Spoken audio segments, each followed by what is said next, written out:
Hi, എല്ലാവർക്കും നമസ്കാരം.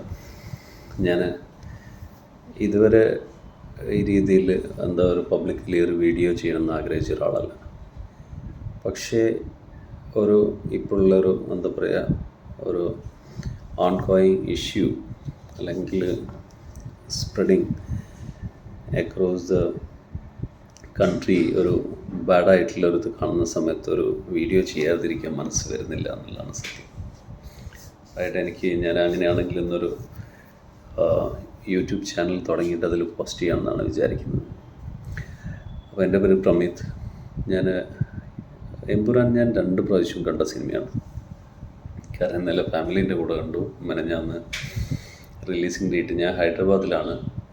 അപ്പോൾ റിലീസിങ് ഡേറ്റിൻ്റെ അന്ന് ഈവനിങ് 7 o'clock or 7:15 ഞാനത് കണ്ടു. ഐമാക്സ് എന്നാണ് കണ്ടത്, പ്രസാദ് ഐമാക്സ്.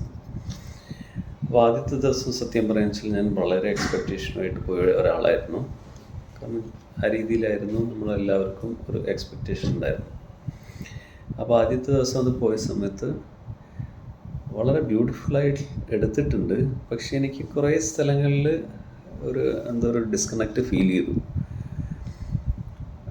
പക്ഷേ എനിക്ക് അത്രത്തോളം ഞാൻ സത്യം പറയുക വെച്ചാൽ ടു ദ ഫുള്ളസ്റ്റ് ഞാൻ ഹാപ്പി ആയിരുന്നില്ല. അപ്പോൾ എന്നെ 1-2 എൻ്റെ ഫ്രണ്ട്സ് സംസാരിച്ചപ്പോൾ ഞാൻ പറഞ്ഞു, നിങ്ങളെന്തായാലും വാച്ച് ചെയ്യണം അതിന് ശേഷം. കാരണം കുറേ കാര്യങ്ങൾ ഇതിലൊരു മൂവി കാണുമ്പോൾ, പ്രത്യേകിച്ച് തിയേറ്ററിൽ കാണുമ്പോൾ കുറേ കാര്യങ്ങൾ we have to take into the consideration. അതിലൊരു കാര്യം എന്ന് പറഞ്ഞാൽ അതിൽ ആംബിയൻസ് ആണ്. കാരണം എൻ്റെ അടുത്തിരുന്ന ആൾ കുറച്ചൊരു ഡിസ്റ്റർബിങ് ആയിരുന്നു. സിനിമേൻ്റെ അല്ല, ആൾ മൊബൈലിൽ ഇതാക്കുകയായിരുന്നു, ആൾ വേറെ എന്തൊക്കെയോ ചെയ്യുമായിരുന്നു, ആളതിൽ ഫോക്കസ്ഡ് ആയിരുന്നില്ല. അങ്ങനെ കുറച്ച് കാര്യങ്ങളിൽ ഒരു ഡിസ്ട്രാക്ഷൻ ഉണ്ടായിരുന്നു. പിന്നെ ആൾക്കാർ അവിടുന്ന് വല്ല ഇതൊക്കെ കമൻസൊക്കെ കുറച്ച് മോശം കമൻസൊക്കെ അങ്ങനെ വിളിച്ച് പറയുന്നുണ്ടായിരുന്നു. അപ്പോൾ ആ ഒരു രീതിയിൽ എനിക്ക് അത്രത്തോളം, ചിലപ്പോൾ അതായിരിക്കും ഇൻഫ്ലുവൻസ് ചെയ്തത്, എക്സാക്ട്ലി അറിയില്ല. അപ്പോൾ എനിക്ക് അത്രത്തോളം ഞാൻ സാറ്റിസ്ഫാക്ടറി ആയിരുന്നില്ല. പിന്നെ കുറച്ചൊരു സസ്പെൻസിൻ്റെ ഒരു എലിമെൻറ്റ് കുറച്ച് കൂടുതൽ ഞാൻ ആ ഒരു ഇത് എക്സ്പെക്റ്റ് ചെയ്തിട്ടുണ്ടായിരുന്നു. അതുകൊണ്ടും കൂടെ അത്ര ഇതായിട്ട് തോന്നിയില്ല എനിക്ക്. ഓൺ എ സ്കെയിൽ ഓഫ് 10 നിങ്ങൾ ചോദിക്കുകയാണെങ്കിൽ ആദ്യത്തെ ദിവസത്തിൻ്റെ അതിൽ ഒരു 7 ഒക്കെ ഞാൻ കൊടുക്കുള്ളൂ. പക്ഷേ ഇന്നലെ ഞാൻ വീണ്ടും കണ്ടു ബ്യൂട്ടിഫുൾ ക്രാഫ്റ്റ്. ഇതിലാരെങ്കിലും നിങ്ങൾക്ക് ഈ സിനിമ മോശമാണെന്ന് തോന്നുകയാണെങ്കിലോ, ഞാനത് തീരെ ആ രീതിയിലേക്കൊരു ടോപ്പിക് ഡൈവേർഷൻ ഞാൻ എക്സ്പെക്റ്റ് ചെയ്തേയില്ല. റൈറ്റ്, ഇപ്പോൾ ആൾക്കാർ വളരെ മോശമായിട്ടാണ് പറയുന്നത്. എന്തുകൊണ്ടാണ് നിങ്ങളത് പറയുന്നത് മനസ്സിലായില്ല. നിങ്ങളൊരു സിനിമയായിട്ട് കണ്ടിട്ട് എന്ത് ബ്യൂട്ടിഫുള്ളായിട്ടാണ് പൃഥ്വിരാജ് സുകുമാരൻ എടുത്തിട്ടുള്ളത്. ആരെങ്കിലും ഇതുവരെ അതിന് കാണിച്ചിട്ടുള്ളൊരു ധൈര്യം ആരെങ്കിലും ഇതിനുവരെ മലയാള സിനിമയിൽ കാണിച്ചിട്ടുണ്ടോ? അതിന് നിങ്ങൾ ആദ്യം കൈയടിക്കണം. ഇത് മോശം പറയുന്ന ആൾക്കാരോട് ഞാൻ പറഞ്ഞു. പിന്നെ ഞാൻ ഒരു യൂട്യൂബ് ചാനൽ, ഒരു ഫേമസ് ആയിട്ടുള്ളൊരു ഫേമസ് ഓർ നോട്ടോറിയസ് ആയിരുന്നു, റൈറ്റ്, എങ്ങനെയാണ് പുള്ളീനത് ഇത് ചെയ്യേണ്ടതെന്ന് ആരെന്ന് ഞാൻ പറയുന്നില്ല. എത്ര മോശമായിട്ടാണ് ഒരാളുടെ ഇതിനെ പറ്റിയൊക്കെ പറയുന്നത്. ഒന്നും അറിയാതെയാണ് ക്രെഡിബിലിറ്റി, വളരെ മോശം പടമാണ്, തള്ളുകളാണെന്നൊക്കെ പറയുന്നത്. നിങ്ങൾ ആദ്യത്തെ പ്രാവശ്യം ഇഷ്ടപ്പെട്ടില്ലെങ്കിൽ 2ാമത്തെ പ്രാവശ്യം അത് വാച്ച് ചെയ്യണം. വളരെ ബ്യൂട്ടിഫുള്ളായിട്ട് എടുത്തിട്ടുള്ളൊരു ക്രാഫ്റ്റാണ്. എല്ലാവരും അതിൽ മോഹൻലാലിന് തീരെ റോള് കൊടുത്തിട്ടില്ല, ആളെ കൊണ്ട് സംസാരിപ്പിച്ചിട്ടില്ല. ആകെ 5 പ്രാവശ്യം മാത്രമേ ആൾക്ക് ഡയലോഗുള്ളൂ എന്നൊക്കെ പറയണ്ടത്. നിങ്ങൾ 2ാമത്തെ പ്രാവശ്യം കണ്ടു കഴിഞ്ഞാൽ എല്ലാ ഇതും പോവും. ഞാൻ ആരെയും സപ്പോർട്ട് ചെയ്യാൻ വേണ്ടി പറയുന്നതല്ല. വളരെ ബ്യൂട്ടിഫുൾ ഒരു മലയാളി എന്ന രീതിയിൽ, പ്രത്യേകിച്ച് അന്യനാട്ടിൽ ഹൈദരാബാദിൽ താമസിക്കുന്ന ഒരു മലയാളി എന്ന രീതിയിൽ എനിക്ക് വളരെ സന്തോഷമായി നമ്മുടെ നാട്ടിൽ നിന്ന് ഇങ്ങനെ ഒരു ഫിലിം വന്നതിൽ. അപ്പോൾ അതുകൊണ്ട് ആണ് പറയുന്നത്. പിന്നെ ഈ രാഷ്ട്രീയ കാര്യങ്ങളൊക്കെ എന്തൊക്കെയാണ് നിങ്ങൾ വിളിച്ച് പറയുന്നതോ, ഞാൻ വിളിച്ച് പറയുന്നവരെയാണ് ഉദ്ദേശിക്കുന്നത്. എന്തൊക്കെയോ പറയുന്നു. എന്തുകൊണ്ടാണ് ഈ മതഭ്രാന്തും ഈ രാഷ്ട്രീയ ഭ്രാന്തും ഒക്കെ ഇത്രത്തോളം? എന്താണ് ഇവഞ്ച്വലി നിങ്ങൾ നേടുന്നത്?